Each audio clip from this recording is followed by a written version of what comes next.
Kingdom blessings.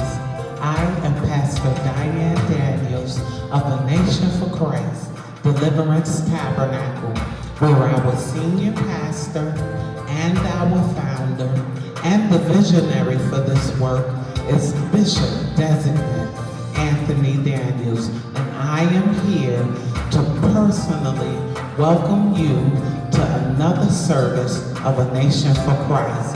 Today, I want to get right into our Christian education and enrichment session. Today, the title of our lesson is Injustice Will Be Punished. Our scripture text will be coming from Esther, the 7th chapter, the 1st through the 10th verse. You know what punish means? To inflict a penalty on someone as retribution for an offense, especially against the law or some kind of moral code.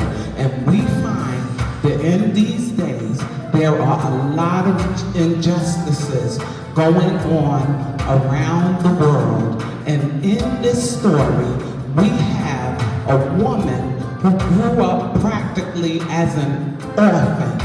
She was the least likely person that you would have thought could have brought justice not only to her people, but to her nation.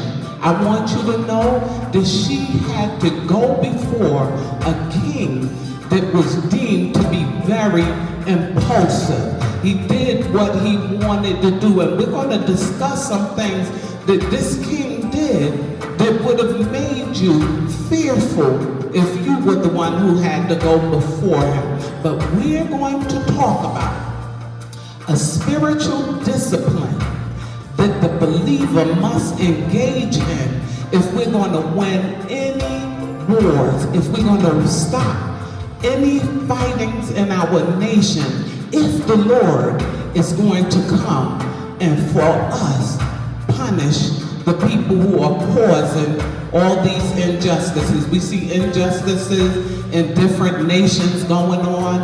I know you heard about what's going on with the African people in China. It's just so much injustice that is going on, even in the midst of this pandemic. But it's so good to know that even when we can't trace God, God wasn't mentioned in this, in the book of Esther, but we could see his handiworks all throughout this. I'm not going to get into it. This is good.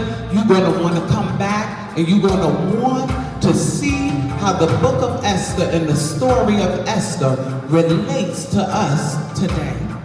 Today, the title of Bishop Designate Anthony Daniels' message is Stay on Your Post. One of the most difficult things to get even the believer to do when we're in certain situations, turbulent situations, is to stay on their post. The book of Corinthians tells us that we need to be steadfast, unmovable, always abounding in the work of the Lord, for as much as you know, your labor is not in vain. Stay on your post, believers. Stay on the wall. I don't care what you see going on around you. You must learn to stay on your post. Be blessed.